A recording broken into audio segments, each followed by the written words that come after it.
Okay. Yes, त्यामुळे homework तुमचा जो आहे तो सबमिट करत राहा कायम.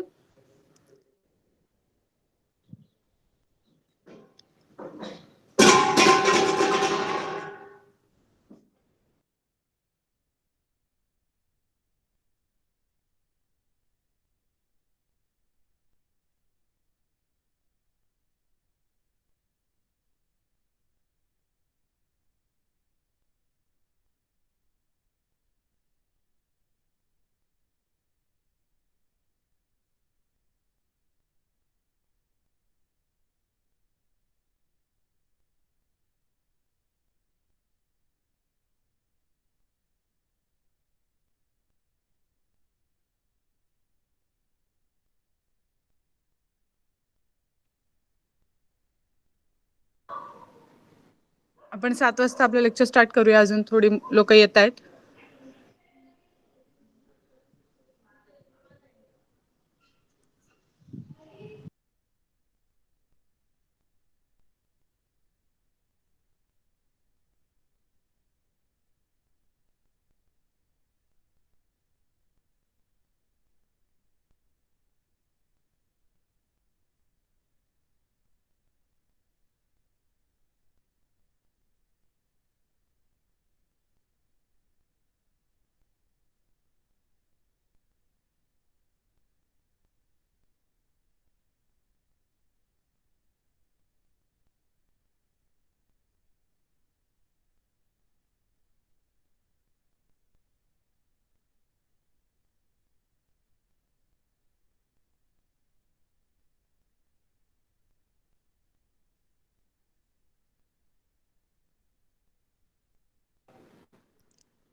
शेअर माय स्क्रीन. शेअर होतोय की नाही फक्त चॅटबॉक्स मध्ये लिहून सांगा.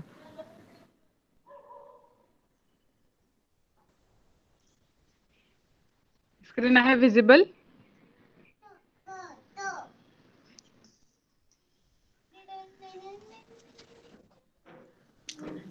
स्क्रीन विजिबल आहे, दिसतोय सगळ्यांना? Okay, very good.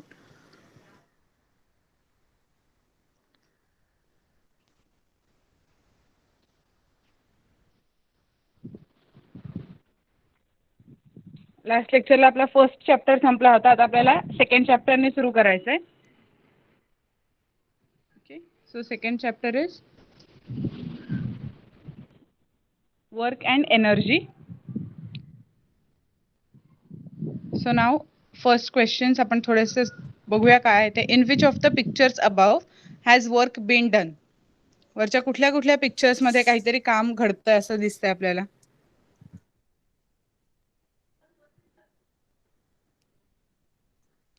ऑल. सगळ्या पिक्चर मध्ये सगळ्यांना वाटतंय की काम काही ना काहीतरी घडतंय. करेक्ट. फर्स्ट पिक्चर मध्ये एक मुलगी आहे जी अभ्यास करते. सेकंड पिक्चर मध्ये कोणीतरी बॉल खेळतोय. थर्ड मध्ये मुलगी टीव्ही बघतीये. फोर्थ मध्ये एक माणूस पोतं उचलून पाठीवर चाललाय. So in all the pictures work has been done. From scientific point of view, when do we say that no work was done? आपण सायंटिफिक पॉइंट ऑफ व्ह्यूनी जर ह्याच्याकडे बघायला गेलो तर आपण कुठे बघून असं म्हणू शकतो की ह्यातलं कुठेतरी काम चालू नाहीये, असं आपल्याला कुठल्या केसमध्ये म्हणता येईल?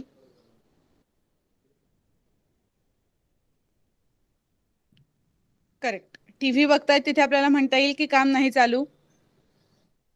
बरोबर, कारण तिथे फिजिकल वर्क नाहीये. जसं जिथे अभ्यास करते ती मुलगी, तिथे सुद्धा आपण फिजिक्सच्या पॉइंट ऑफ व्ह्यूनी म्हणणार नाही की काम चालू आहे. का ते आपण पुढे वाचूया चॅप्टर मध्ये. Generally any mental or physical activity is referred to as work. म्हणजे काय? जी कुठली आपण मेंटली जे काही काम करतो, फॉर एक्झाम्पल अभ्यास करणं, टीव्ही बघणं, आपल्या डोक्यात काहीतरी चालू असतात विचार. अभ्यास करताना आपण वाचत असतो, ते समजून घेत असतो. त्याच्यानंतर टीव्ही बघताना सुद्धा त्या सिरियलचा जे काही आपण समोर बघत असू न्यूज, त्याचा आपल्या डोक्यात कुठेतरी काहीतरी परिणाम होत असतो. सो मेंदू काम करत असतो आपला. बट मेंटल आणि फिजिकल ऍक्टिव्हिटी म्हणजे कुठलं तरी ओझं उचलणं, घरातली कामं करणं, ह्या सगळ्यामध्ये सगळं आपण कामात वर्क मध्ये कन्सिडर करतो. When we walk or run, the energy in our body is used to do the necessary work. म्हणजे आपण जेव्हा चालू, पळू किंवा फिजिकल ऍक्टिव्हिटी करू तेव्हा आपल्या शरीरातली एनर्जी युज्ड अप होते. बरोबर. अभ्यास करताना एनर्जी लागत नाही का, तर असं नाहीये, बट ती फक्त ब्रेनची एनर्जी असते. ब्रेनला ग्लुकोजचा सप्लाय किती होतोय त्याच्यावर डिपेंडेंट एनर्जी आहे ती. फिजिकल एनर्जी, फिजिकल एक्झर्शन मध्ये जी एनर्जी लागते ती वेगळी लागते. Right. We say that a girl who is studying is working और performing work, but that is mental work. जी मुलगी अभ्यास करते ती पण आपण काहीतरी काम करते असंच म्हणू ना. जो अभ्यास करतोय त्याला आपण असं नाही म्हणणार की हा टाइमपास करतोय की हा काही काम करत नाहीये, बट ते जे काम चालू आहे that is mental work. In physics we deal with physical work. Physics मध्ये आपण काय करतो, फिजिकल वर्क बद्दल बोलतो. Work has a special meaning in physics. Work is said to be done when a force applied on an object causes displacement of the object. म्हणजे for example आता तो मुलगा जेव्हा बॉल फेकतोय तेव्हा त्या बॉल वरती तो मुलगा काहीतरी फोर्स अप्लाय करतोय आणि त्याच्यामुळे तो बॉल खाली पडला. सो तिथे त्या केसमध्ये काय झालं, डिस्प्लेसमेंट झाली बॉलची. एका माणसाने ते पोतं उचललंय, ज्याने पोतं उचललंय ते पोतं डिस्प्लेस होणार आहे, त्याची काहीतरी डिस्प्लेसमेंट होणार आहे. सो इन दॅट केस फिजिक्सच्या लँग्वेज मध्ये वर्क कधी आपण म्हणू, work is said to be done when a force applied on an object causes displacement of the object. You have already learnt that the work done by a force acting on an object is the product of the magnitude of the force and the displacement of the object in the direction of the force. Force ज्या साईडला, ज्या direction मध्ये आपण apply करणार त्याच direction मध्ये जर displacement असेल तर आपण त्याला वर्क परफॉर्म झालंय असं म्हणतो. त्यामुळे वर्कचा फॉर्म्युला काय येणार आहे आपला, work is equal to force multiplied by displacement. Okay. जसे आपण फर्स्ट चॅप्टर मध्ये भरपूर सारे फॉर्म्युला लर्न केले होते, आता पण आपल्याला करायचे. वर्क कधी होणार आहे, फोर्स अप्लाय केला, ऑब्जेक्टची डिस्प्लेसमेंट झाली, at that time we say that work has been done. In this case work is equal to force multiplied by displacement. Now Meenakshi wants to displace a wooden block from point A to point B along the surface of a table as shown in figure 2.2. Displacement of an object. Okay, so she has used force F for the purpose. Has all the energy she spent been used to produce acceleration in the block? आता इथे तिला हा block ए पासून बी पर्यंत हलवायचा आहे, तर ही क्रिया करताना तिची जी काही ती फोर्स अप्लाय करेल तो सगळ्याच्या सगळा यूज होणार आहे का फक्त ऍक्सिलरेशन साठी? काहीतरी काय आन्सर आहे? येस. ओके. अजून कोणाचं काय आन्सर आहे?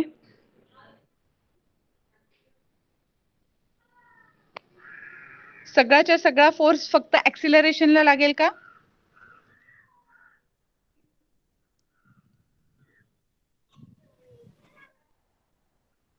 ऍक्सिलरेशन म्हणजे काय असतं आपलं? Velocity upon time, change in velocity upon time. So सगळ्याच्या सगळा फोर्स नाही लागणार, काही फोर्स जो आहे तो ऑब्जेक्ट लिफ्ट करताना लागेल आणि मग उरलेला त्याच्या ऍक्सिलरेशन साठी लागेल. राईट. म्हणून सगळ्याचं सगळं फक्त वर्क डन साठी फोर्स आपला फुल फोर्स नाही यूज होत, त्यातला मेजर पोर्शन मात्र नक्की यूज होतो. Now which forces have been overcome using that energy? Which forces have been overcome using that energy? ती एनर्जी तिने जी काही वापरली त्याच्याने कुठले फोर्सेस ओव्हरकम केले गेले? मेन फोर्स कुठला ओव्हरकम झालाय ती एनर्जी वापरून? Can you name that force? फक्त डिस्प्लेसमेंट साठी न वापरता तो फोर्स कसल्या तरी दुसऱ्या गोष्टीसाठी वापरला गेला. जो आपण कुठलीही गोष्ट उचलताना आपल्याला तो फोर्स ओव्हरकम करायला लागणार. कुठलाही आठवतोय कधी ऐकलेला तर तुम्ही तो फोर्स नक्की आहे. आपण कुठलीही वस्तू जेव्हा वर उचलतो तिच्या मेन पोझिशन पासून वर उचलतो तेव्हा त्या वस्तूवर कुठला फोर्स अप्लाय होत असतो ज्याच्या अगेन्स्ट आपण काम करतो? Very good. करेक्ट. तो ग्रॅव्हिटेशनल फोर्स ओव्हरकम करायला तिला थोडीशी एनर्जी लागली ना. राईट. ग्रॅव्हिटेशनल फोर्स, ग्रॅव्हिटेशनल फोर्समुळे ती वस्तू त्या पोझिशनला असते आणि आपण जेव्हा उचलतो आणि डिस्प्लेस करायला जातो तेव्हा थोडीशी आपली एनर्जी ही ती वस्तू उचलण्यासाठी जाते. तो ग्रॅव्हिटेशनल फोर्स ओव्हरकम करायला जाते की तो सोडून आपण ती वस्तू उचलू शकू, नाही तर सगळं हवेत उडलं असतं, उचलायला लागलंच नसतं. Right, very good. Now you must have seen the events depicted in the pictures B and C above. आपण हे बघतो, कार उचलून नेतात ती, एखादी मुलगी एक कार चालवतीये ते. When a child pulls a toy with the help of a string, the direction of the force is different from that of the displacement. आता ह्याच्यामध्ये तिची फोर्सची डायरेक्शन कुठे आहे? Similarly, when a large vehicle tows a small one, the direction of the force and displacement are different. In both these cases, the direction of the force makes an angle with the direction of displacement. Let us see how to calculate work done in such cases. Okay, आता ह्याच्यामध्ये आपल्याला थोडासा पुढे अँगलचा use करावा लागणार आहे. ठीक आहे, त्याच्याबरोबर त्यासाठी ते अँगल यूज करताना आपल्याला थोडंसं साइन कॉस हे सगळं लागणार आहे. मी जेव्हा जेव्हा ते वर्ड्स येतील, ते मॅथमॅटिकल फॉर्म्युला येतील, तेव्हा त्याचे मीनिंग सांगत जाईन तुम्हाला. ओके, सो आता आधी आपण सुरू करूया. ही जी डिस्प्लेसमेंट आहे बी आणि सी मधली, फोर्स ऍप्लिकेशनची आणि displacement. Child pulls a toy cart, force is applied along the direction of the string while the car is pulled along the horizontal surface. म्हणजे आता जर तुम्ही ते पिक्चर नीट बघितलं तर स्ट्रिंग आणि कार हे दोन्ही हॉरिझॉन्टल सरफेसला आहेत का, प्लेन सरफेसला आहेत का? तर नाही. स्ट्रिंगची एक स्लांटिंग पोझिशनला थोडीशी ती स्ट्रिंग आहे ज्याच्यावर फोर्स अप्लाय केला जातोय, आणि कार हॉरिझॉन्टली जातीये. कार वर चालली आहे का स्ट्रिंगच्या दिशेने अशी स्लांटिंग पोझिशनला चालली आहे का? नाही, कार हॉरिझॉन्टल पोझिशनला चालली आहे. Okay, so in this case, in order to calculate the amount of work done, we have to convert the applied force into the force acting along the direction of displacement. In order to calculate the amount of work done, आपल्याला work किती perform होईल हे काढायला काय करायला लागेल? जो applied force आहे, जो ती मुलगी त्या स्ट्रिंगवर फोर्स अप्लाय करते कार पुल करायला, so we have to convert that into force acting along the direction of displacement. म्हणजे हॉरिझॉन्टल डायरेक्शन मध्ये तो फोर्स काय काम करेल, किती असेल, हे आपल्याला कन्व्हर्जन करायला लागेल. अप्लाइड फोर्स आणि force acting along the direction यातला डिफरन्स कळला. अप्लाइड फोर्स जो आहे तो त्या स्ट्रिंगवर अप्लाय होतो जो स्लांटिंग पोझिशनला आहे, आणि आपल्याला force acting along the direction of displacement जी हॉरिझॉन्टल आहे त्याच्यावर किती फोर्स पोहोचणार तो आपल्याला कॅल्क्युलेट करायचा आहे. सो आपण त्याच्यासाठी फॉर्म्युला डिराईव्ह करणार आहे. पहिले let F be the applied force and F1 be its component in the direction of displacement. Okay, complete force जो आहे तो F अप्लाइड फोर्स आहे, तेवढा सगळ्याच्या सगळा डिस्प्लेसमेंटसाठी यूज अप होत नाही. आपण जसं तिथे बघितलं होतं की ती मुलगी जेव्हा ब्लॉक उचलून ठेवेल तेव्हा फोर्स सगळ्याच्या सगळा त्या ब्लॉक उचलून ठेवण्यावरती जाणार नाही, त्याच्या सगळ्या ऍक्सिलरेशन मध्ये डिस्प्लेसमेंट मध्ये जाणार नाही. तर त्यातला थोडासा कंपोनेंट F1 आपण असं अज्युम करू की which is in the direction of displacement. Let S be the displacement. The amount of work done is given by W is equal to, आपण मगाशी फॉर्म्युला बघितला होता, फोर्स इंटू डिस्प्लेसमेंट. सो त्या values घातल्या आपण, F1 into S. हे first equation आपण derive केले. आता पुढे बघूया आपण. The force F is applied in the direction of the string that is at an angle with the horizontal. Horizontal बरोबरच्या अँगल मध्ये हा F force, complete force apply केलाय स्ट्रिंगच्या डायरेक्शन मध्ये. Let theta be the angle that the string makes with the horizontal. स्ट्रिंगनी surface बरोबर, म्हणजे आता ह्या केसमध्ये जो रेक्टँगल दाखवलाय फिगर मध्ये 2.3 फिगर बघा आता आधी. त्याच्यामध्ये जो रेक्टँगल दाखवलाय तो ती मुलगी जे कुठलं टॉय ओढतीये ते रेक्टँग्युलर शेपचा आहे म्हणून तिथे रेक्टँगल दाखवलाय, तो रेक्टँगल कन्सिडर करा.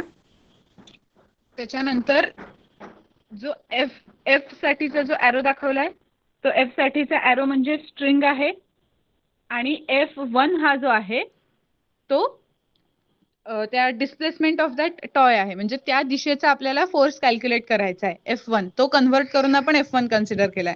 आणि ऍक्च्युअल अप्लाय झालेला फोर्स आपण कॅपिटल F नुसता मोठा F म्हणून घेतलेला आहे. आणि ह्या दोन गोष्टींमधला अँगल जो आहे तो थीटा आहे. थीटा हे ग्रीक लेटर आहे, आपण जसा ABC अँगल म्हणतो तसंच यातला थीटा ग्रीक लेटर आहे, तो जो सिंबल आहे तो यूज करतात बऱ्याच वेळेला. सो हा थीटा अँगल F आणि F1 ह्या दोनच्या डिरेक्शन मध्ये तयार झालाय. So now we can determine the component F1 of this force F which acts in the horizontal direction by means of trigonometry. आता मला फक्त एकदा सांगा, तुम्ही ट्रिग्नोमेट्री शिकलाय?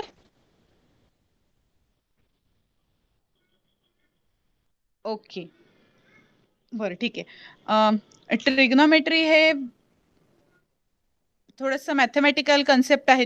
त्या मॅथमॅटिकल कन्सेप्टमध्ये आपण एखादा अँगल जो असेल तो अँगल डिटरमाइन करण्यासाठी काही फॉर्म्युला यूज केलेले आहेत. आणि बेसिकली आपण सगळे ट्रिग्नोमेट्रिक रूल्स हे राईट अँगल ट्रायंगलला यूज करतो, किंवा जी काही राईट अँगल ट्रायंगल गोष्टी बनतील त्यांच्यासाठी आपण यूज करतो.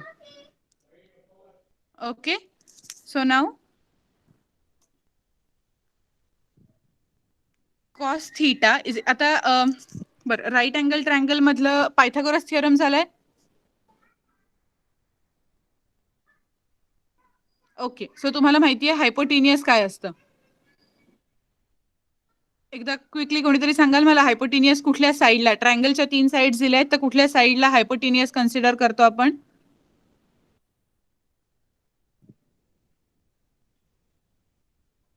बिगर. ओके, अजून जास्ती स्पेसिफिक? जी साईड राईट अँगलच्या समोर असते, 90 डिग्री अँगलच्या समोरची जी साईड असते, exact opposite side to that of 90 degree angle, opposite to the right angle. Correct. जी साईड राईट अँगलच्या समोर येते दॅट इज हायपोटेनियस. हे जास्ती परफेक्ट आहे. आणि ती साईड काय मोठी असते. ओके, सो तुम्हाला व्हॅल्यूज दिलेल्या नसतील तर तुम्ही कसं ठरवणार की कुठली बिगर आहे? कारण दरवेळेला सगळ्या फिगर काही आपण तेवढ्याच मापाने काढत नाही, बरोबर? टेक्स्टबुक मध्ये ज्या येतात त्या कधी कधी छोट्या असतात, तर तेव्हा आपण हेच यूज करायचं, opposite to right angle. Right अँगलच्या एक्झॅक्ट समोर जी फिगर जी लाईन येते that is hypotenuse. Okay, so आता ह्या जो आपण ट्रिग्नोमेट्री वापरतो त्याच्यामध्ये आपल्याला हायपोटेनियस, बेस आणि परपेंडिक्युलर ह्या 3 गोष्टींचा वापर करायचा असतो. तर आता त्या फिगर मधली आपण बेस कुठला ठरवतो आणि परपेंडिक्युलर कुठला ठरवतो हे मी थोडक्यात सांगते तुम्हाला. जेव्हा तुमचा मॅथ्स मध्ये ट्रिग्नोमेट्रीचा पोर्शन कंप्लीट होईल तेव्हा तुम्हाला जास्ती व्यवस्थित करता येईल ते. ओके, आता फक्त आपल्याला हे डेरिव्हेशन करण्यापुरतं लक्षात घ्या. आता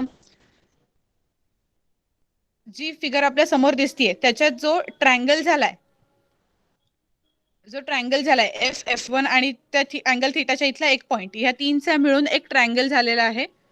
तर आता त्या केसमध्ये जी डॉटेड लाईन आहेत दोन जोडलेल्या एकमेकांना, त्या ठिकाणी 90 डिग्री अँगल बनलाय, बरोबर? सो तो स्ट्रिंगचा जो एरिया आहे तो आपण हायपोटेनियस कन्सिडर करणार. अँगल थीटा आहे. अँगल थीटाला लागून जी आडवी लाईन असते, अँगल थीटाला लागून जी इमिजिएट शेजारची लाईन आहे दॅट इज बेस. आणि अँगल थीटाच्या एक्झॅक्ट अपोजिट समोरची जी लाईन आहे ती असते परपेंडिक्युलर. ओके, ह्या 3 टर्म्स लक्षात ठेवा आता थोड्या काळासाठी, की राईट अँगलच्या समोरची हायपोटेनियस, थीटा कन्सिडर केल्यावर थीटाला जी लाईन चिकटून येईल त्या पर्टिक्युलर अँगलला जी लाईन चिकटून येईल दॅट इज बेस. आणि त्या अँगलच्या समोर जी लाईन असेल दॅट इज परपेंडिक्युलर. ओके, आता एवढ्या 3 कन्सेप्ट तुम्हाला कळल्या? ओके, सो आता आपण थोडं पुढे बघू. त्यातला ट्रिग्नोमेट्रिक रेशियोज मध्ये 6 बेसिक फॅक्टर्स कन्सिडर केले जातात, ज्यातला आता आपल्याला फक्त कॉस थीटा आहे. कॉस म्हणजे cosine. Cos theta is equal to, त्याचा फॉर्म्युला असतो बेस अपॉन हायपोटेनियस. आता बेस आहे आपला F1, हायपोटेनियस आहे F, म्हणून ह्या पर्टिक्युलर फिगर मध्ये आपण म्हणणार cos theta is equal to F1 upon F. आता हे इक्वेशन जेव्हा सॉल्व्ह करणार आपण, ट्रान्सपोजिशन करणार त्या Fचं, तेव्हा असं होणार आपल्याला F1 is equal to F cos theta. Thus the work done by F1 is W is equal to F cos theta into S. म्हणजे त्या इथे या फर्स्ट इक्वेशन मध्ये जिथे F1 होता त्याच्या जागी आपण काय टाकलं, सबस्टिट्यूट केलं F cos theta multiplied by S. So W is equal to Fs into cos theta.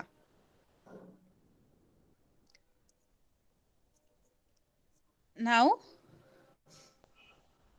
आता इथे त्यांनी थीटाची व्हॅल्यू आणि त्याला रिस्पेक्टिव्ह कॉस थीटाची व्हॅल्यू किती येते ते ऑलरेडी देऊन ठेवलेलं आहे.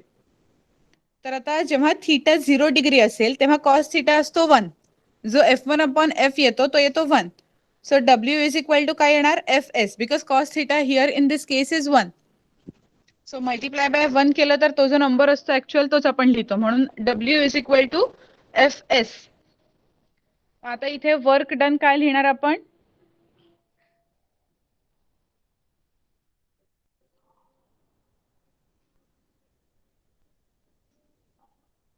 इथे work done in the direction of force झालं.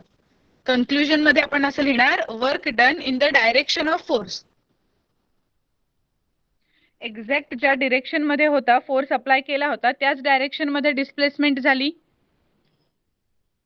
त्याच डायरेक्शन मध्ये डिस्प्लेसमेंट झाल्यामुळे काय झालं की जो F होता त्याचा आपल्याला कंपोनेंट यूज अप नाही करायला लागला, F1 कन्सिडर नाही करायला लागला, डायरेक्टली Fs आलं. कंप्लीट जो काही फोर्स अप्लाय केला होता तो फक्त डिस्प्लेसमेंट साठी झाला. ओके, कारण या केसमध्ये कॉस थीटा 0 होता त्या दोन मधला. आता फिगर मध्ये बघा F आणि F1 हे दोन्ही सपोज एका डायरेक्शन मध्ये असतील तर तिथे काही अँगल राहील का? आता अँगल का तयार झाला तो, कारण F आणि F1 यांची डायरेक्शन वेगळी होती म्हणून तो तिथे अँगल तयार झालाय. जर आपण ती डायरेक्शनच सेम करून टाकली तर तिथे अँगल 0 होईल. सो टेबल मध्ये बघा, जेव्हा थीटा अँगल 0 झाला तेव्हा कॉस थीटा 1 होतो आणि त्याच्यामुळे सध्या ते कॉस थीटा बाजूला ठेवा, ती 0 ची ती व्हॅल्यू असते 1 आणि त्यावेळेला वर्क इज इक्वल टू होणार F इंटू एस, म्हणजे सगळा फोर्स अप्लाय केलेला फक्त वर्क डन साठी यूज होणार, because the force that is applied is with displacement. तो सेम त्याच डिरेक्शन मध्ये त्याची डिस्प्लेसमेंट होती. नाव नेक्स्ट 90 डिग्री सपोज यूज केला आपण, थीटा 90 डिग्री वापरला तर कॉस थीटा असतो 0 आणि वर्क डन असतं 0. त्यामुळे no work has been done. जर कॉस थीटा 90 झाला, दोन मधला अँगल 90 डिग्री झाला तर काहीच वर्क परफॉर्म होणार नाही, काहीच काम होणार नाहीये तिथे. आणि 180 सपोज आपण थीटा बनवला, 180 म्हणजे काय, सेमी सर्कल बघितलंय, त्याची जी आडवी खालची लाईन असते दॅट इज त्याचा जो अँगल बनतो दॅट इज 180 डिग्री. सो तो जेव्हा 180 डिग्री असेल तेव्हा एक्झॅक्टली अपोजिट डायरेक्शन आहे दोन्हीची. The work done is in the direction opposite to that of applied force, म्हणून त्याला निगेटिव्ह साईन यूज केली आपण. दोन्हीकडे अप्लाइड फोर्सच्या अपोजिट डायरेक्शन मध्ये गेल्या गोष्टी. समजलं आपण टेबल कसा डिराईव्ह केला तो. नुसतं लक्षात ठेवू नका, थोडंसं बघा की आपल्याला कसा थीटा मिळतोय तिथे बरोबर, कसा तो 0 होतो, कसा काही वेळेला तो 90 असेल तर काहीच वर्क होत नाहीये, 180 असेल तर अपोजिट डायरेक्शन मध्ये जातंय F1 आणि F. Very good. Now unit of work, जसं आपण आतापर्यंत युनिट ऑफ फोर्स शिकलो होतो लास्ट चॅप्टर मध्ये, आपल्याला आता युनिट ऑफ वर्क करायचंय. SI सिस्टीम CGS सिस्टीम दोन्ही मधलं. वर्कचा फॉर्म्युला काय आहे, force into displacement. So in SI system the unit of force is newton and the unit of displacement is metre. According to SI system आपण बघितलं होतं force साठी न्यूटन यूज करतात, डिस्प्लेसमेंट साठी metre. So the unit of force is newton metre, this is called joule. Total जे unit आहे हे Newton metre, या दोन्हीला एकत्र मिळवून आपण करणार joule. So 1 joule is if a force of 1 Newton displaces an object through 1 meter in the direction of the force, the amount of work done on the object is 1 joule. So इथे काय झालं, आता परत एकदा आपण definition वाचूया. If a force of 1 newton, formula प्रमाणे जातोय का आपण बघूया. फोर्स ऑफ 1 न्यूटन म्हणजे जो फॉर्म्युला मधला फोर्स आहे तो डिस्प्लेसेस अन ऑब्जेक्ट. ऑब्जेक्टची डिस्प्लेसमेंट होतीये थ्रू 1 मीटर. 1 मीटरचे डिस्प्लेसमेंट होती in the direction of force. हे परत इम्पॉर्टंट आहे. ज्या डायरेक्शन मध्ये फोर्स अप्लाय केलाय त्याच डिरेक्शन मध्ये जर डिस्प्लेसमेंट होत असेल तर the amount of work done on the object is 1 joule. In that case only the amount of work done by on the object, on that particular object, is 1 joule, that is 1 Newton meter. Now in CGS system the unit of force is dyne. CGS system madla unit काय आहे dyne, and that of displacement is centimeter. हे आपण last time पण बघितलं होतं. 1 dyne is equal to किती असतं. त्याच्यानंतर डिस्प्लेसमेंट सेंटीमीटर मध्ये कन्सिडर होते. Thus the unit of work done is dyne centimeter. This is called an erg. 1 erg, if a force of 1 dyne displaces an object through 1 centimeter in the direction of the force, the amount of work done is 1 erg. So 1 erg is equal to 1 dyne multiplied by 1 centimeter. Okay, इथपर्यंत समजलं. Joule आणि अर्ग काय आहे दोन्हीचे definition तुम्हाला कदाचित विचारले जाऊ शकतात एक्झाम मध्ये. सो दोन्हीच्या डेफिनेशन वरती थोडासा फोकस करा. 1 जूलची डेफिनेशन, 1 अर्गची डेफिनेशन. फक्त फॉर्म्युला आपल्याला समोर ठेवायचा आहे, force into displacement. Okay, so now relationship between joule and erg. We know that 1 newton is equal to 10⁵ dyne and 1 meter is equal to 10⁵ centimeter. 1⁵2 1⁵3 याचा मीनिंग माहिती आहे ना. 1⁵2 म्हणजे किती असतं. आपण नॉर्मल नंबर्स मध्ये लिहायला गेलो तर 1⁵2 इज इक्वल टू किती येतं 100. राईट. 10⁵3 लिहिलं तर किती येतं 10⁵2 100 आलं. 10⁵3 करेक्ट. जेवढा आपण वरती नंबर असेल तेवढे खाली 0 ऍड करायचे. Right, very good. सो तसंच 1 newton is equal to 10⁵5 dyne असतं आणि 1 metre is equal to 10⁵2 centimetre. Work is equal to force into displacement. 1 joule is equal to 1 newton into 1 metre. 1 joule is equal to न्यूटनच्या जागी फक्त आपण 10⁵5 dine टाकणार. 1 मीटरच्या ऐवजी आपण 10⁵2 सेंटीमीटर टाकणार. आणि मग आता जेव्हा त्या दोन्हीच्या पॉवरची ऍडिशन होईल म्हणजे काय होतं, पॉवर मल्टिप्लाय. आपण जेव्हा दोन नंबर्स मल्टिप्लाय करतो ज्याला काहीतरी रेस टू असतं तेव्हा त्याच्या पॉवरची ऍडिशन होते. सो इथे तसं आपण 5 + 2 करणार. So 10⁵7 dyne into centimetre. So 1 joule is equal to 10⁵7 erg. हे दोन मधलं रिलेशनशिप झालं. म्हणजे एखादी क्वांटिटी सपोज तुम्हाला जूल मध्ये दिली आणि तुम्हाला सांगितलं की हे वर्क डन अर्ग मध्ये कन्वर्ट करा, तर काय कराल तुम्ही. मी सपोज सांगितलं की 5 जूल असा वर्क डन आहे आणि मला हे अर्ग मध्ये हवंय आता, तर कसं लिहाल.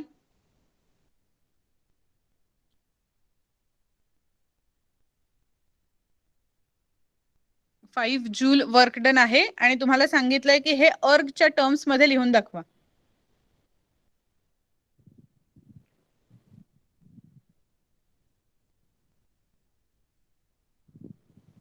काय कराल, मल्टिप्लाय कराल, डिवाइड कराल.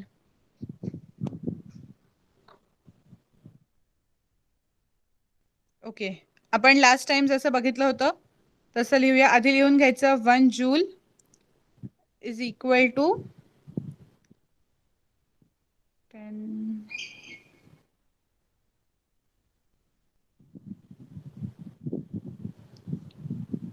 10⁵7 अर्ग.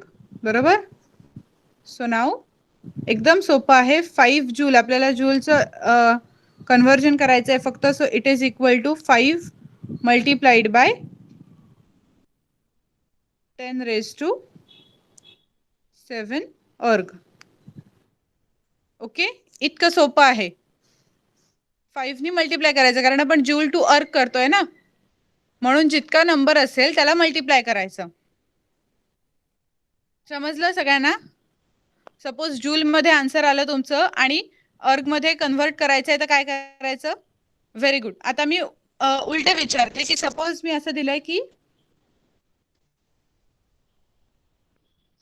5 अर्ग इतकं वर्क झालंय.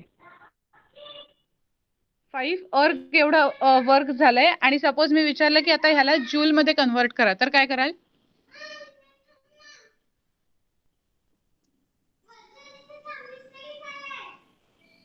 Very good, perfect. डिवाइड सोपं. 1, आता मी जूल कंप्लीट नाही लिहित बसत. 1 जूल इज इक्वल टू 10⁻7 अर्ग असतं आपलं. 10⁻7 अर्ग. सो आता त्या अर्गच्या ठिकाणी आपण काय टाकूया? 1 जूलच्या ठिकाणी काहीच टाकायला नको. किती जूल आहे ते आपल्याला कॅल्क्युलेट करायचं आहे. So joule is equal to 5 erg दिलेत मी फक्त. आता 10⁻7 जो आहे तो उलटा इथे येणार.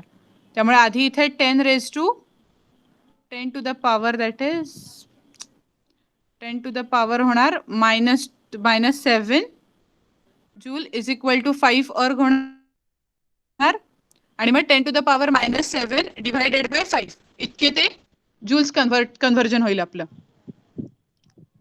ओके, ते 10 टू द पॉवर जी आहे ती बदलणार या केसमध्ये. बिकॉज बेसिकली 1 अर्ग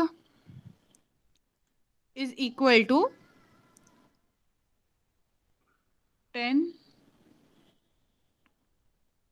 टू द पॉवर -7 जूल एवढं असतं.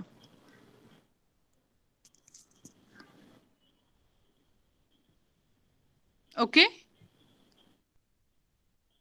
जसं आपण 1 joule is equal to 10⁻7 plus 7 joule करतो, तसं 1 जूल इज इक्वल टू 10⁻7 अर्ग करतो, तसं 1 erg is equal to 10 to the power -7 joule.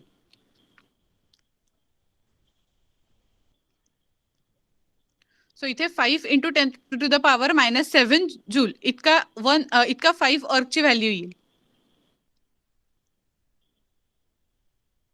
समजलं हे कन्व्हर्जन? 10 टू द पॉवर -7 का केलं आपण कळलं. मायनस कधी करतो आपण? 1/10 to the power any number आला तर आपण तो मायनसच्या टर्म्स मध्ये लिहितो. 1/10⁻²2 असेल तर आपण लिहिताना लिहितो 10⁻². हे मॅथ्स मध्ये झालेलं आहे ना आधी तुमचं? 1/10 टू द पॉवर 2 म्हणजे जरा मला नंबर्स मध्ये लिहून दाखवाल कसं येतं? जसं 10⁻² तुम्ही मला 100 सांगितलं बरोबर, तसं मला जरा 1/10⁻² समज मी म्हणलं तर तो नंबर मध्ये काय येतो? डेसिमल मध्ये त्याची व्हॅल्यू किती येते?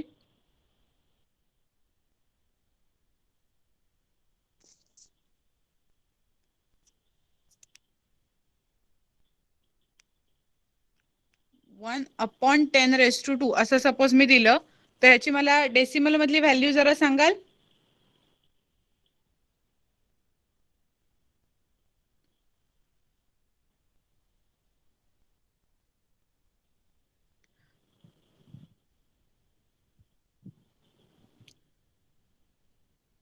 ह्याचंच मिनिंग असतं 10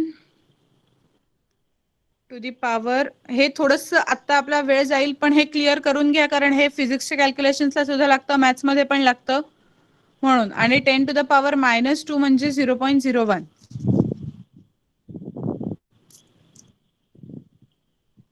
जसे मगाशी आपण 2 झिरो पुढे दिले होते तसे आता आपल्याला 0.0 करून 1 करायचं आहे. सपोज 10 टू द पॉवर -3 म्हणलं तर मी 0.001. ओके, झालं होतं हे तुमचं आधी की तुम्हाला माहित नव्हतं? हे काहीतरी रिप्लाय द्या.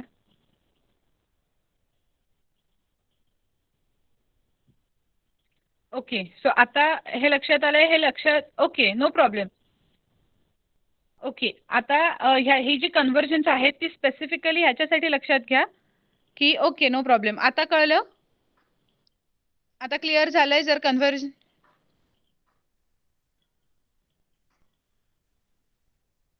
Very good. आता जेव्हा हे कन्व्हर्जन कराल ना तेव्हा प्लीज हे थोडंसं लक्षात ठेवा. आणि जर कन्व्हर्जन माहित नसतील तर विचारा लेक्चर मध्ये. ओके, कारण आपल्याला ही कन्व्हर्जन सगळीकडे लागणार आहेत, फिजिक्स मध्ये सुद्धा आणि मॅथ्स मध्ये सुद्धा. तुम्हाला आता पुढे 9th 10th दोन्ही वर्षांना लागतील.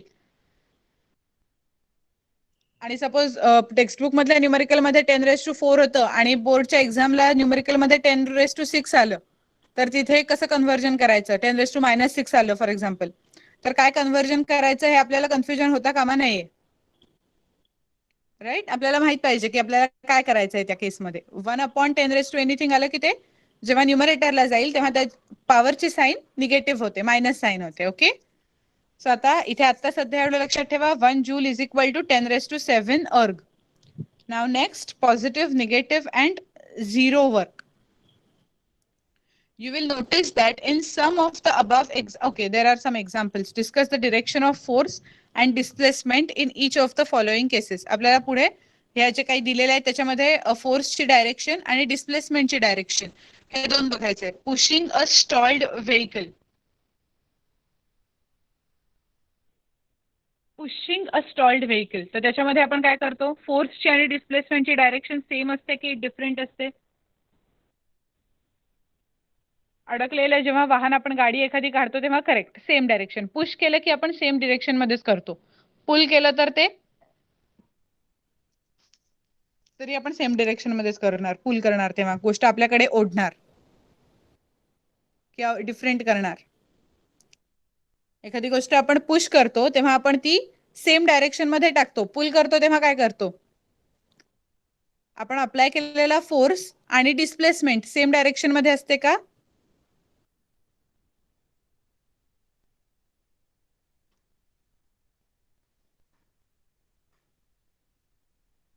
Okay, yes. अजून कोणाचं काय आन्सर? आता आपण टेक्स्टबुक मध्ये पुशचं एक्झाम्पल बघितलंय, पुलचं नेक्स्ट लेक्चरला वाचून या व्यवस्थित. Catching the ball which your friend has thrown towards you. Ball जेव्हा कॅच कराल तेव्हा वर्क फोर्स जो अप्लाय कराल तो आणि त्याच्यानंतर वर्क डन हे सेम होणार आहे का? सेम डायरेक्शन मध्ये आहे का बॉल कॅच करताना?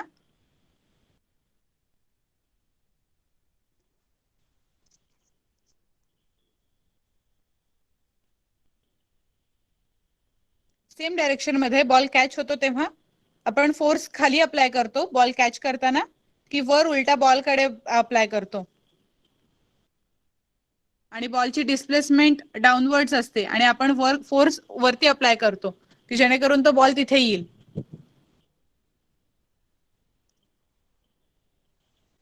Tying a stone to one end of a string and swinging it round and round by the other end of the string. So ही स्ट्रिंगमुळे जी डिस्प्लेसमेंट होते ती एकाच डिरेक्शन मध्ये होते का? त्याला सर्क्युलर मोशन आपण यूज करतो. तिथे वर्क सर्क्युलर मोशन मध्ये अप्लाय होतं. Walking up and down a staircase, climbing a tree, stopping a moving car by applying brakes, ह्याच्यामध्ये काय होणार आहे?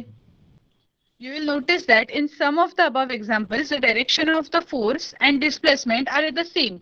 In some other cases, these directions are opposite to each other, while in some cases they are perpendicular to each other.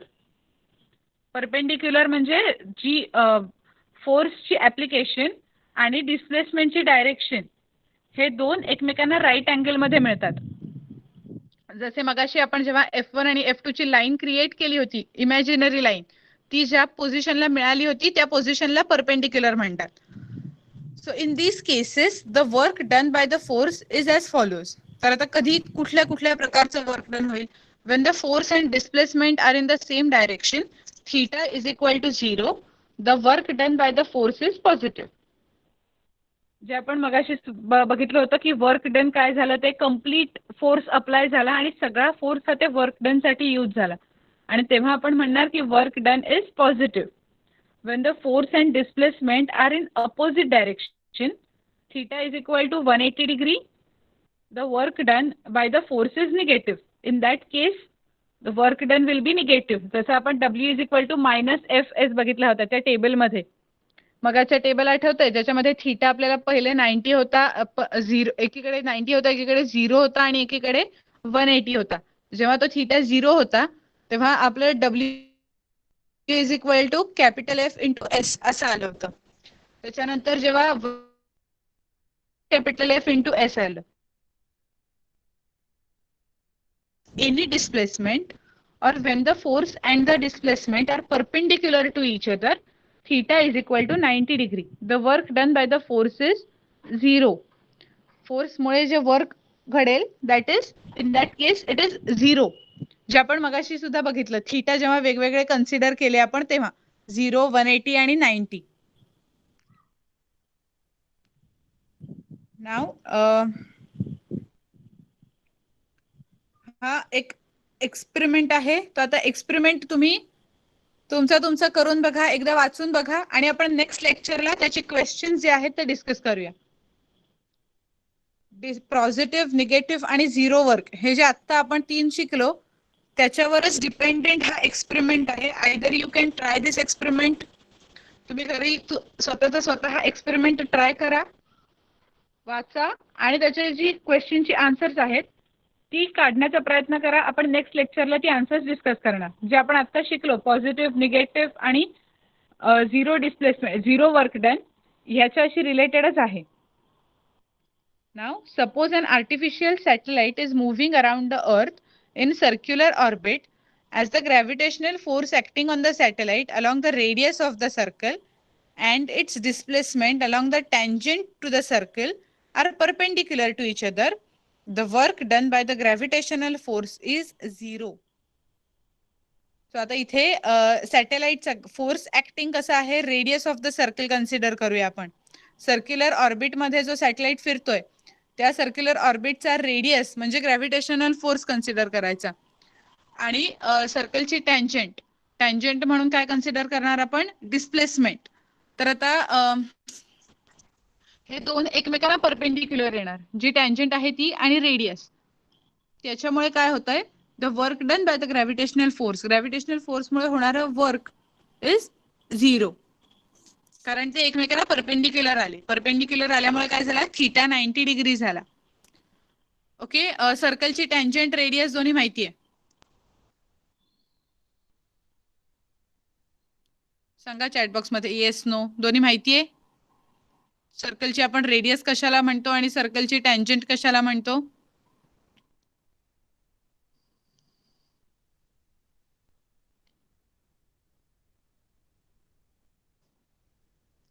अरे काहीतरी लिहा, yes no.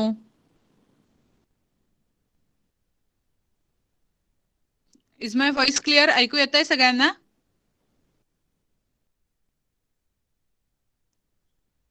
आवाज येतोय. Okay. Tangent is not known, radius माहितीये. टँजंट म्हणजे सर्कलच्या आतमध्ये नाही, सर्कलला टच करून बाहेरून जी लाईन जाते दॅट इज टँजंट. ओके. सर्कलला टच करून बाहेरून एक लाईन जाते, फक्त एकाच पॉइंटला ती कुठेतरी सर्कलला टच करते. सर्कलचा पार्ट सर्कलच्या आतमध्ये ती कुठेही नसते. रेडियस सर्कलच्या आत असते, from centre to any point on the circle. Tangent ही सर्कल पासून एक आडवी उभी कशीही लाईन जाते जी फक्त सर्कलला बाहेरच्या बाजूनी एका साइडला टच होते. ओके. सो त्या टँजंटचा आणि रेडियसचा जो अँगल असतो तो 90 डिग्री तयार होतो तिथे. तुम्हाला ह्या वर्षी मॅथमॅटिक्स मध्ये सर्कल हा चॅप्टर असेल, त्याच्यामध्ये टँजंट, कॉर्ड या सगळ्या कन्सेप्ट समोर दिसतीलच. आता एवढंच लक्षात ठेवा, फक्त छोटूस explanation. Okay. So now institutes at work. The National Physics Laboratory, New Delhi, was conceptualized in 1943. It functions under the Council of Scientific and Industrial Research, CSIR. It conducts basic research in the various branches of physics and helps various industries and institutes engaged in the developmental work. Its main objective is to establish national standards of various physical quantities. Okay. So आता ही तुमच्यापैकी किती लोक physics मध्ये काहीतरी काम करण्यासाठी उत्सुक आहेत. वेगवेगळ्या गोष्टींसाठी असेल, ऍस्ट्रॉनॉट सॅटेलाइट्स बद्दल किंवा कुठल्याही गोष्टीत फिजिक्स मध्ये काम करण्यासाठी कोण कोण उत्सुक आहे. Is there anyone.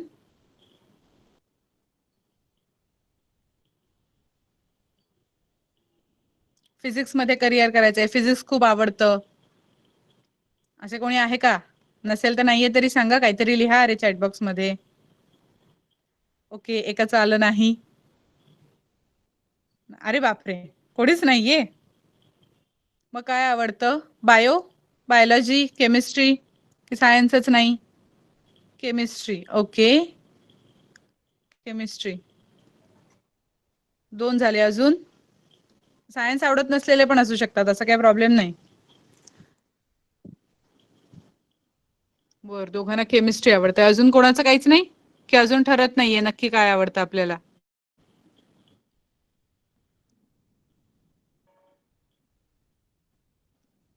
Okay, software engineering. बरं, चांगलं आहे ना. सॉफ्टवेअर इंजिनिअरिंग साठी थोडंसं फिजिक्स आणि थोडंसं मॅथमॅटिक्स पक्क ठेवायला लागेल. ओके, अजून छोटे आहात. अजून 9th मध्येच आहे आपण, अजून 10th होणार, मग त्याच्यानंतर तुम्ही डिसाईड करणार. पण थोडा थोडा विचार करायला आतापासून सुरुवात करा की तुम्हाला कशामध्ये करिअर जास्ती चांगलं करता येऊ शकतं. सायन्स आवडतंय, बेसिकली सायन्स आवडतंय आपल्याला की दुसरी कुठली स्ट्रीम आवडेल? लँग्वेजेसचा स्टडी करायला जास्ती मजा येते, मॅथमॅटिकल कॅल्क्युलेशन्स करायला स्टॅटिस्टिक्स मध्ये जास्ती मजा येते. राईट, कुठला सब्जेक्ट तुम्ही एन्जॉय करताय जास्ती, काय करताना तुम्हाला मजा येते ते बघा. Okay, so now coming to the next point, solved examples. एक किती वेळ आहे आपल्याकडे अजून? ओके, सॉल्व्ड एक्झाम्पल्स तरी बघूया. Calculate the work done to take an object of mass 20 kg to a height of 10 metre. 20 kg ची मास आहे आणि हाईट दिली आहे 10 मीटर. ग्रॅव्हिटेशनल फोर्स आपल्याला माहिती आहे 9.8 metre per second square. So नाव आधी आपण काय करून घेणार, सगळं गिव्हन आहे ते लिहून घेणार. Mass is equal to 20 kg, height is equal to 10 metre, gravitational force is equal to 9.8 metre per second square. So now आपण फॉर्म्युला यूज केलेला लास्ट फर्स्ट चॅप्टर मधला फॉर्म्युला आठवतोय, force is equal to mass into acceleration, F is equal to M into A. तो A हे acceleration होतं, हे सुद्धा gravitational ऍक्सिलरेशनच आहे 9.8. म्हणून आपण तिथे 20 मल्टिप्लाइड बाय -9.8 का, तर आपण ऑब्जेक्ट हवेत वर उडवलीये. सो ती अगेन्स्ट ग्रॅव्हिटेशनल फोर्स त्याची ऍक्टिव्हिटी झाली आहे, ग्रॅव्हिटेशनल ऍक्सिलरेशनच्या विरुद्ध दिशेला झालंय, म्हणून मायनसची साईन आहे. The negative sign is taken because the displacement is opposite to the direction of force. So F is equal to calculate केल्यावर, मल्टिप्लिकेशन केल्यावर -196 newton. Therefore work is equal to, वर्कचा फॉर्म्युला आपल्याला माहिती आहे, एफ इंटू एस. आलेला F टाकला, S displacement आपण बघितली होती, हाईट बघितली होती 10 मीटर, सो ती सबस्टिट्यूट केली आणि जे आन्सर आलं ते 1960 जूल. तर आता इथे सम जेव्हा समोर येईल तेव्हा हे याच चॅप्टरचं आहे असं काही तुम्हाला पेपरमध्ये स्पेसिफिक नसेल, बरोबर. तेव्हा तुम्हाला काय बघायला लागेल की कॅल्क्युलेट द वर्क डन, म्हणजे आता डब्ल्यू काढायचा आहे, डब्ल्यू साठीचा फॉर्म्युला लगेच आठवायला पाहिजे की एफ इंटू एस हा फॉर्म्युला आहे. पुढे वाचायचं, काय काय दिलंय, मास दिलंय, ऍक्सिलरेशन दिलंय, हाईट दिलीये, हाईटचा लगे फोर्स दिलाय का कुठे, डायरेक्टली फोर्स कुठेही दिलेला नाही. फोर्सचा फॉर्म्युला आठवतोय का, एम इंटू ए, एम इंटू ऍक्सिलरेशन, मास आणि ऍक्सिलरेशन दोन्ही आहे आपल्याकडे, ते सबस्टिट्यूट करायचं, मासच्या जागी मास आणि ऍक्सिलरेशनच्या जागी ऍक्सिलरेशन टाकायचं 9.8 आणि फोर्स काढायचा. तो आलेला फोर्स आपल्याला पुढे यूज करता येईल आणि वर्क डन काढता येईल. The negative sign appears because the direction of force is opposite to the direction of displacement, so that the work done is negative. Now, Praveen has applied a force of 100 Newton on an object at an angle of 60 degree to the horizontal. The object gets displaced in the horizontal direction and 400 joule work is done. What is the displacement of the object? म्हणजे आता आणि cos 60 degree, जो मी म्हटलं theta हा एक angle असतो, angle consider केला जातो ट्रिग्नोमेट्रिक रेशो मध्ये. सो तसं आता इथे थीटा दिलेला, थीटा ची व्हॅल्यू दिली आपल्याला 60 आणि cos 60 degree is equal to काय असतं, 1/2. त्याची व्हॅल्यू असते 1/2. आता ह्या ज्या काही व्हॅल्यूज आहेत यांचा एक टेबल सुद्धा तुम्हाला असेल मॅथ्स मध्ये, ट्रिग्नोमेट्रिक रेशोज मध्ये हा टेबल असेल. So cos 60 degree is equal to 1/2 given theta जो दिलाय तो 60 डिग्री आहे angle. Force is equal to किती दिलाय, applied a force, so force आहे 100 newton work done is equal to 400 joule. ह्या वर्क डन बरोबर झालेली आपल्याला काय कॅल्क्युलेट करायचं आहे, डिस्प्लेसमेंट एस ती किती झाली आहे. सो नाव आपल्याला फॉर्म्युला माहिती आहे, W is equal to F into S cos theta. आपल्याला जेव्हा थिटाची व्हॅल्यू 0, 90 किंवा 180 असेल तर आपण एफ एस चेंज करू शकतो. एफ एस कुठल्या फॉर्म मध्ये येईल तो. पण आपल्याला जेव्हा थिटा असा असेल, अननोन असेल, म्हणजे फॉर एक्झाम्पल 60, 30, 35 जी काही मधली व्हॅल्यू सपोज आली तर आपल्याला हा फॉर्म्युला यूज करायला लागेल, W is equal to F S into cos theta. So आता तिथे डब्ल्यू च्या जागी व्हॅल्यू टाकायची 400, एफ च्या जागी 100 इंटू एस डिस्प्लेसमेंट आपल्याला माहित नाही, कॉस थिटा कॉस 60 असतो 1/2. सो ती व्हॅल्यू सबस्टिट्यूट केली, सॉल्व्ह केल्यानंतर आपला आन्सर काय आलाय, displacement is equal to 8 metre. The object will be displaced through 8 metre. त्याची फायनल डिस्प्लेसमेंट किती येईल ती त्यांनी दिली आहे. ओके, समजलं काय कसं सॉल्व्ह केलंय सम.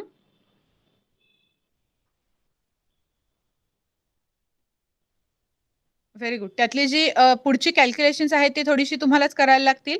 आता अजून एक सम मी तुम्हाला डिक्टेट करते, ते लिहून घ्या आणि सॉल्व्ह करून पटकन मला व्हॅल्यू सांगा फक्त. Okay, so now calculate the work done to take an object of mass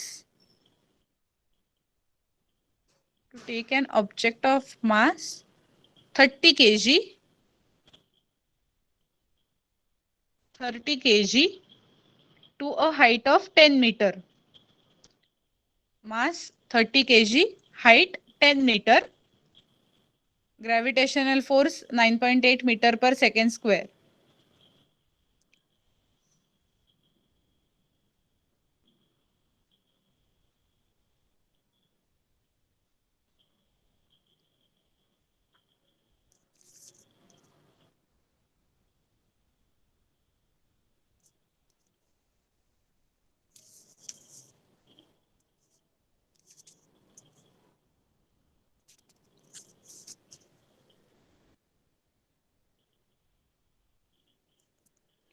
येत आहे आन्सर, 30 kg मास आहे, हाईट 10 मीटर. ओके, एकाचं आलं, बाकीच्या सगळ्यांची येऊ देत, जरा बघूया आपण.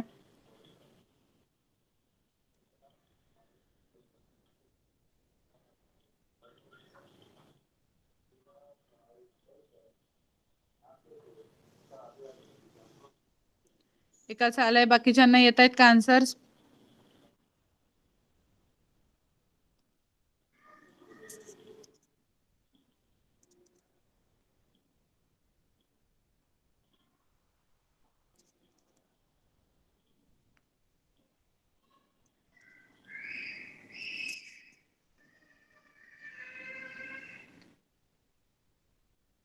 ओके, 2940. अजून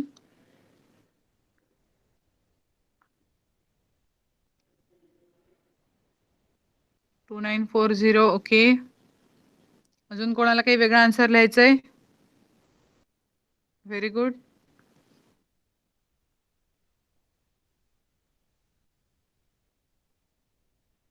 ओके, मग आता मला सांगा ह्याची साईन काय राहील, पॉझिटिव्ह की negative.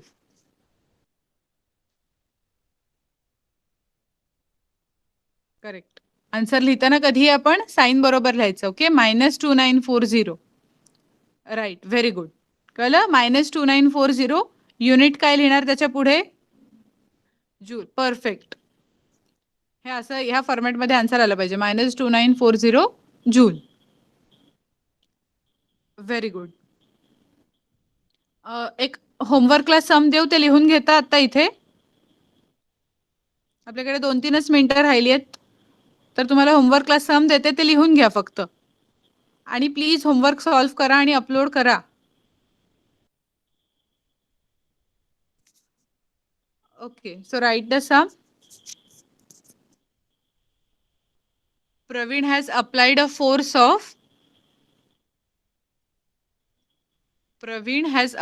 a force of 200 Newton on an object. 200 Newton on an object at an angle of 60 degree to the horizontal at an angle of 60 degree to the horizontal. The object gets displaced in the horizontal direction. The object gets displaced in the horizontal direction and 500 joule work is done. What is the displacement of the object? Cos 60 तुम्हाला already दिलेला आहे 1/2 आपल्याला कॉस्टचाच use करायला लागतो. So हे सम होमवर्कसाठी solve करा. थोडीशी मोठी कॅल्क्युलेशन्स आहेत, अवघड नाही आहेत, मोठी आहेत. सो ती कॅल्क्युलेशन्स करा. आपण काय केलंय फक्त इथे 200 न्यूटनचा फोर्स अप्लाय केला होता आणि वर्क जे आहे ते 500 जूल्स कन्सिडर केलेलं आहे. हे दोन कन्सिडर करून फॉर्म्युला वापरून डिस्प्लेसमेंट शोधायची आहे. ओके, आता अजून एक सम देते ते लिहून घ्या आणि त्यातला थोडासा जो क्रिटिकल पार्ट आहे त्याच्यावर जास्ती फोकस करा. एकदम छोटूसा भाग मी बदलणार आहे. Calculate the work done to take an object of mass 200 gram. Calculate the work done to take an object of mass 200 gram to a height of 15 meter. 200 gram to a height of 15 meter. आणि calculate work done in joules. Joules मध्ये वर्क डन काढायचं आहे आणि convert that work into अर्ग. हे दोन्ही तुम्हाला करायचं आहे.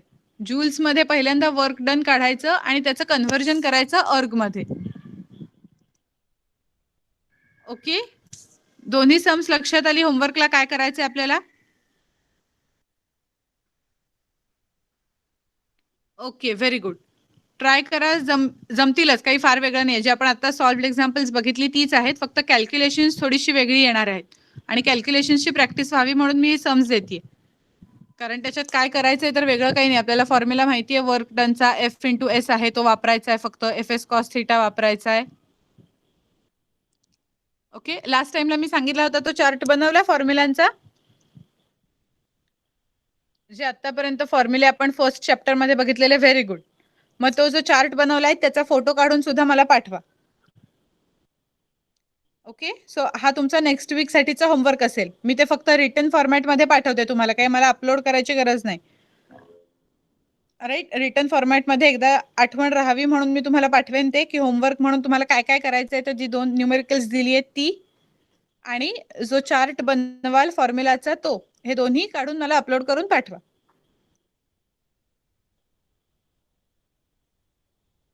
ओके, सो नाव थांबूया आता. आपण नेक्स्ट लेक्चरला भेटूया. नेक्स्ट लेक्चरला ज्याचे पॉइंट्स आहेत ते डिस्कस करूया. Okay, bye. Thank you and bye.